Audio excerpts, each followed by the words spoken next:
Assalamualaikum warahmatullahi wabarakatuh.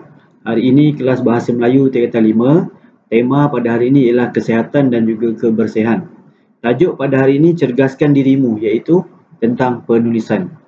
Baik, nanti para pelajar boleh tolong salin tema ini di dalam buku latihan penulisan. Baik, objektif pada hari ini menyenaraikan teknik pendahuluan ARDCA. 2. Menulis satu perenggan pendahuluan lengkap. Cikgu merujuk buku teks Bahasa Melayu tingkatan 5, muka surat 2 dan surat 3. Tajuknya cerdaskan dirimu. Baik, pelajar. Tajuk buku ini ialah gerak cergas di gimnasium. Gimnasium menyediakan kemudahan yang lengkap untuk anda bersenam. Peralatan di gimnasium baik untuk anda kekal cergas dan sihat jika digunakan dengan betulnya. Baik, di gimnasium ada terdapat banyak mesin khas untuk senaman seperti dumbbell, seperti basikal ataupun cycling, seperti mesin lari dan banyak lagi lah. Banyak alat canggih, cikgu pun tak pandai nak cakap dia punya nama dia. Jadi jika kita ingin mendapatkan khidmat di gimnasium, selalunya kita akan ada beberapa package. Contohnya package tahunan. Contohnya dalam setahun tu kita bayar 250 ataupun 300 ringgit. Jadi kita boleh datang bila-bila masa, 24 jam, 7 hari seminggu tu bila-bila masa. Ataupun ada juga package bulanan. Mungkin bayarannya RM50 ataupun RM40. Ataupun mungkin juga ada pelanggan yang selesa melanggan, dia tak melanggan package tapi dia datang secara harian je. Contoh hari ni dia datang selama 3 jam, RM5 contohlah. Jadi para pelajar bolehlah cuba untuk bersenam di gimnasium. Baik, seterusnya. Baik, definisi. Di sini cikgu nak terangkan beberapa definisi bagi perkataan berikut. Yang pertama, perkataan senam. Senam bermaksud latihan gerak badan. Sukan bermaksud kegiatan yang memerlukan ketangkasan dan kemahiran. Manakala permainan bermaksud kegiatan yang dilakukan untuk bersenang-senang atau bersuka-suka. Sebab itulah namanya main. Dan juga rekreasi. Rekreasi bermaksud kegiatan luar yang menyeronokkan dan boleh menyegarkan kembali kesihatan dan juga memberi ketenangan. Rekreasi ni maksudnya riadah lah. Jadi nanti para pelajar tolong salin definisi ni. Awak boleh pause video ni, hentikan sementara, salin. Baik, di sini dalam muka surat 3, ini sebenarnya cikgu nak tunjukkan gambar lah, nak berkongsi. Yang ini bersenam di alam hijau. Taman merupakan salah satu tempat yang sesuai untuk beriadah. Terdapat juga taman yang menyediakan peralatan untuk bersenam. Walaupun peralatan ini tidak sehebat yang terdapat di gimnasium, tetapi masih bermanfaat untuk digunakan. Okey, kalau contoh awak tengok di sini. Di sini ada pokok. Okey, yang ini adalah wall climbing iaitu panjat tembok batu. Tak semua taman ada kemudahan seperti ini. Okey. Dan di gambar ni pula kita boleh tengok ada beberapa alatan senaman tapi tidaklah secanggih di gimnasium. Kalau di gimnasium mungkin ada alat yang menggunakan elektronik tapi yang di sini besi tapi manfaatnya pun sangat banyak jugalah. Okey. Di sini ada sedikit info bestari untuk tambahan. Terdapat pelbagai jenis komunikasi lisan, sama ada secara formal atau tidak formal. Okey, jika temu ramah ni dia berbentuk perbualan antara satu dan seorang dengan seorang lagi. Wawancara pula berbentuk perbincangan tentang sesuatu isu khas. Maksudnya nanti akan ada beberapa panel dan seorang moderator untuk membincangkan sesuatu isu. Jika ceramah pula, ini individu dia berbentuk penceritaan tentang sesuatu isu juga. Jika taklimat ni berbentuk penerangan. Contohnya seperti taklimat merentas desa. Ada seorang guru akan membuat taklimat, maksudnya memberi penerangan. Contohnya masa, laluan, keselamatan dan sebagainya. Dan jika untuk perbahasan ni berbentuk tunjuk cara. Ada pihak pencadang dan juga ada pihak pembangkang. Baik. Kita nak mula masuk kepada objektif yang pertama. Mengapa pendahuluan karangan sangat penting? Mari kita lihat kenapa. Kerana merupakan tanggapan pertama pembaca, iaitu first impression. Dan yang kedua, kerangan ni ibarat kepala lah. Kalau badan, kerangan ni ibarat kepala. Cuba kita tengok gambar rajah ni. Gambar rajah seorang lelaki. Kalau kita tengok orang yang kita tak kenal, perkara pertama yang kita pandang ialah kepala, muka dia. Jarang orang tengok. Pertama orang tengok tapak tangan, jarang. Orang akan tengok kepala dahulu.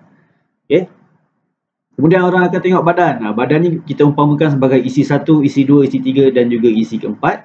Dan juga kesimpulan. Kesimpulan ni bahagian kaki. Jadi maksudnya ada kepala, ada badan dan ada kesimpulan. Ingat, para pelajar, saya pernah bertanya dengan para pelajar, kenapa pendahuluan ini sangat penting? Ada yang mungkin ragu-ragu ataupun ada yang tak tahu, tak pasti nak menjawab. Jadi lepas ni saya harap para pelajar begitu jelas bahawa perenggan pendahuluan sangat penting. Kerana itu adalah tanggapan pertama bagi pembaca yang membaca karangan kita. Kalau membosankan perenggan tu, jadi orang akan anggap karangan yang lain pun membosankan. Jadi orang dah tak berminat untuk membaca. Baik, ini yang teknik akan kita belajar hari ini, iaitu ARDCA ataupun kita bunyikan terus ARCA. ARDCA. Okey, apakah itu ARDCA? Teknik pendahuluan ARDCA. A bermaksud ayat awal. Ayat awal ni kita masukkan dengan pantun, lirik lagu, hadis, peribahasa, apa sajalah yang kita rasa menarik kita boleh masukkan. Kalau boleh pilih, kalau lirik lagu pilih lagu yang berbahasa Melayu lah, lebih indah. Baik, di sini ada pantun pasang siap. Para pelajar kalau nak hafal pun boleh. Kemudian masukkan saja isunya apa di sini. Contoh tajuknya tadi pasal kebaikan aktiviti riadah. Jadi pelajar masukkan je di sini. Cantik sungguh hiasan mutiara jadi hantaran letak di dulang. Aktiviti riadah diperkasa segera, negara Malaysia maju gemilang. Tapi seeloknya para pelajar carilah pantun sendiri, cipta pantun sendiri itu lebih baik. Kemudian pantun tadi tu diulas sedikitlah di dalam ayat yang pertama ni. Pantun di atas menggambarkan bahawa betapa pentingnya apa tadi? Aktiviti beriadah dalam membantu memajukan masyarakat Malaysia menjadi warga yang berjaya. Nampak? Masukkan je. Ini adalah A ataupun ayat awal. Seterusnya kita pergi kepada R. R bermaksud ayat rangsangan. Sehubungan dengan itu, kemudian kita masukkan ayat rangsangan dalam soalan. Okey, ayat rangsangan dalam soalan ni biasanya dia akan berada di bahagian atas. Dalam karangan, soalan karangan SPM, dia akan ada dua bahagian, iaitu satu bahagian ayat rangsangan dan kedua bahagian ayat soalan. Nanti selepas ni kita akan cuba lihat mana ayat rangsangan. Okey, jadi awak salin saja. D dahulu. Tahukah anda pada zaman dahulu apa-apa dan marcapada ini. Marcapada maksudnya pada masa ini isu berkenaan menjadi apa-apa. Okey, ada tiga keadaan. Contoh, awak ambil pada zaman dahulu awak ambil aspek negatif dan pada zaman sekarang ambil aspek positif. Kita maksudnya terbalikkan boleh tak? Contohnya begini. Pada zaman dahulu kesedaran untuk melibatkan diri dalam aktiviti kokurikulum sangat kurang. Marca pada ini ramai pelajar yang begitu peka dan aktif dalam menyertai aktiviti kokurikulum. Itu contoh negatif dengan positif. Okay. Kalau kita nak buat dahulu positif, sekarang negatif pun boleh. Contohnya begini. Pada satu masa dahulu, amalan ataupun semangat kejiranan sangat kuat. Terutamanya di kampung-kampung.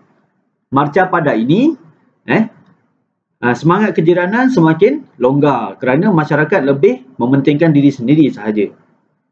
Okay. Kalau situasi yang ketiga pula, kita ambil positif dan lebih positif. Okay, contohnya begini. Pada satu masa dahulu, amalan menabung dilaksanakan oleh setiap keluarga dengan menyimpan duit di dalam tabung buluh. Okay. Namun kini amalan menabung lebih baik lagi, iaitu ramai keluarga ataupun ibu bapa yang menggalakkan anak-anak menyimpan di dalam bank ataupun mana-mana institusi kewangan, contohnya tabung haji. Okay, jadi cikgu harap awak jelas yang bahagian D ni, dahulu dan kini. Seterusnya C, ayat contoh. Ayat contoh ni sangat bagus untuk kita menjadikan perenggan pendahuluan tu panjang. Ingat, apabila orang baca tengok perenggan pendahuluan tu, panjang, nampak kemas pula tu tulisan. Jadi pembaca akan rasa teruja untuk membaca isi-isi yang seterusnya. Jadi untuk ayat contoh ni kita gunakan apa, siapa, bila, di mana, bagaimana, iaitu RCBD BAM. Okey, apa, siapa, bila, di mana, bagaimana. Tidak kisah kalau pelajar tak ingat turutan ni pun tidak mengapa. Tapi kalau ingat lebih bagus. RCBD BAM, RCBD BAM, RCBD BAM, RCBD BAM, RCBD BAM. Dah hafal kan? Okey. Sekiranya para pelajar tidak mahir menggunakan semua RCBD BAM ni, para pelajar mungkin boleh guna A saja, iaitu apa. Apa ni mudah saja, iaitu kita berikan dia definisi. Okey, contoh. Kita masuk kepada ayat contoh. Okey. Terus saja cakap maksud ataupun definisi perkataan bersenam menurut Kamus Dewan edisi keempat bermaksud satu aktiviti apa bla bla bla bla bla bla bla. Awak masukkan saja maksud tersebut. Kalau awak lupa, tapi pastikan maksud tu logik lah. Kalau lupa bolehlah tambah-tambah sendiri, tapi janganlah nampak tak logik. Okay. Kalau awak pelbagaikan pun boleh. Awak buat begini mengikut pendapat tokoh. Menurut Tan Sri Lee Lam Tai, iaitu aktivis masyarakat, masyarakat zaman ini tidak gemar untuk bersenam dan banyak menghabiskan masa di media sosial saja. Nampak? Saya ambil definisi daripada pendapat tokoh. Okey? Jadi pelajar boleh pelbagaikanlah. Yang terakhir A, iaitu ayat arahan. Ayat arahan ni mudah saja. Kita ambil bulat-bulat daripada bahagian arahan soalan. Kan tadi saya cakap ada ayat rangsangan dan ada ayat soalan kan. Ayat arahan berada di bahagian soalan tadi. Okey, contoh di sini saya nyatakan, oleh itu terdapat banyak manfaat aktiviti riadah dalam kalangan masyarakat. Okey, sekarang kita cuba buat latihan. Ini arca tadi. Okey, para pelajar untuk lebih ingat, cuba kita gunakan ayat ni. Aku rasa dia cintai aku. Aku rasa dia cintai aku. Aku rasa dia cintai aku. Okey, jadi saya rasa pelajar boleh hafal lah. Ni love ni. Aku rasa dia cintai aku. Aku rasa dia cintai aku. Okey, love. Seterusnya, ini adalah contoh perenggan pendahuluan arca yang lengkap. Nanti para pelajar boleh pause video ni ataupun hentikan. Pause untuk baca tengok. Tengok, warna merah ni ialah ayat awal. Yang warna biru ni ialah ayat rangsangan soalan. Yang warna hijau adalah ayat dahulu dan kini. Yang warna biru tua adalah ayat contoh RCBD BAM. Okay. Dan ayat yang warna biru turquoise ni ialah ayat arahan soalan. Jadi nanti pelajar boleh tengok perlahan-lahan, kaji dan cuba buat. Ini kalau dikira jumlah perkataannya saya rasa lebih 100 patah perkataan. Atau bila ditulis dalam kertas kajang, dia akan sepanjang saya rasa dalam 11 hingga ke 15 baris ataupun lebih. Okey, itu bagus tu. Itu satu permulaan yang bagus untuk buat pendahuluan. Jika lebih panjang lagi baguslah. Baik, seterusnya ini latihan untuk menganalisis soalan. Sebelum kita buat pendahuluan ataupun buat karangan, langkah pertama kita mesti menganalisis soalan. Jadi apabila para pelajar mendapat soalan, kertas soalan, terus conteng kertas soalan tu, jangan sayang-sayang bersih-bersihkan sangat, jangan. Terus dia conteng. Okey, yang pertama kita mesti tahu manakah ayat arahan dan manakah ayat soalan. Okey, ayat tugasan soalan. Okey, kita tengok. Okey, yang pertama ini adalah ayat arahan.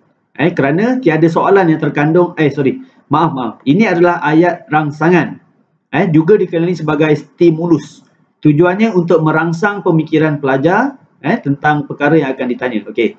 Setiap ibu bapa mengimpikan anak-anak melanjutkan pelajaran selepas menduduki sijil pelajaran Malaysia SPM. Hal ini demi menjamin masa depan. Ada tak soalan? Tak ada kan? Tak ada pun kata tanya di dalam tu. Okey. Jadi ini adalah ayat rangsangan. Ayat rangsangan inilah yang nanti kita masuk dekat arca tadi. R kan? R tu rangsangan. Okey, yang kedua tu. Aku rasa dia cintai aku. Ayat R ni. Ayat rangsangan Okey, yang kedua, bahagian kedua ini adalah ayat tugasan. Ayat tugasan soalan. Di sinilah terkandungnya soalan yang perlu dijawab. Okey, baca. Huraikan usaha ibu bapa dalam pememukan minat anak-anak untuk melanjutkan pelajaran ke peringkat yang lebih tinggi. Okey. Jadi pelajar dah tahu bahagian ayat rangsangan dan bahagian ayat tugasan. Okey. Jadi pengalaman cikgu ramai yang gelojoh nak menjawab. Jadi dia abaikan di ayat rangsangan ni. Padahal di ayat rangsangan ni awak boleh buat banyak huraian, boleh dapat banyak idea. Rugilah.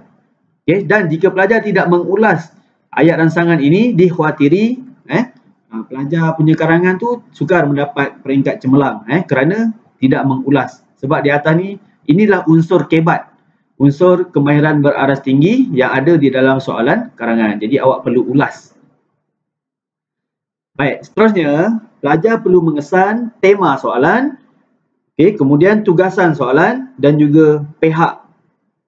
Mari kita lihat. Dalam setiap soalan mesti ada tema. Jika kita lari daripada tema yang diminta, maka karangan tu akan jadi terpesong lah. Okey, mari kita kesan. Manakah tema dia? Baik, inilah tema. Jadi pelajar nanti kurungkan, kemudian tandakan bulat di atas ni, bulat kecil T. Bermaksud tema ataupun topik, tajuk lah. Karangan ni semua mesti berkisarkan tentang melanjutkan pelajaran. Baik. Kedua, pelajar perlu mengesan tugasan. Baik, apa tugasannya? Inilah tugasan. Inilah yang perlu dihuraikan nanti.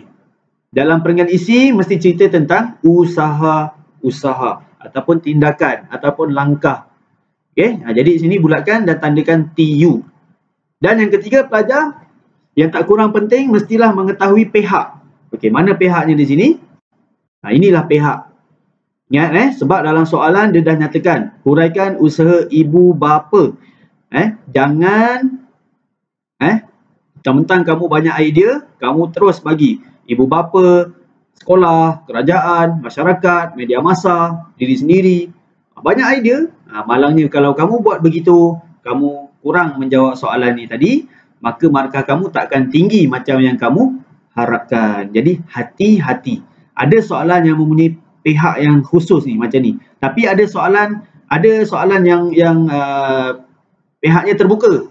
Dia kata huraikan usaha dalam pemukaan minat anak-anak saja. Kalau macam tu kita boleh buat banyak jawapan pelbagai pihak lah. Okey, kita tengok yang kedua. Yang ni sekadar latihan saja. Kita tengok. Ini bahagian ayat rangsangan, ini ayat tugasan, ini tema, ini tugasan dan ini pihak. Okey. Jadi nanti pelajar boleh carilah mana-mana soalan dan cuba buat analisis seperti ini. Okey. Jadi itu saja untuk hari ini. Tugasan untuk semua pelajar hari ini. Cuba siapkan tugasan yang mudah ini. Nampak ni cikgu tulis. Yang mudah Kenapa cikgu kata mudah? Sebab memang mudah. Kalau kita fikir sesuatu itu susah, dia akan jadi susah. Kalau kita fikirkan benda itu mudah, mudahlah dia. Percayalah cikgu. Hasilkan satu perenggan pendahuluan menggunakan teknik arca sepanjang kira-kira 100 patah perkataan. Yes. Satu perenggan je. Cikgu tak minta awak buat keseluruhan karangan. Kita buat pendahuluan sahaja dulu.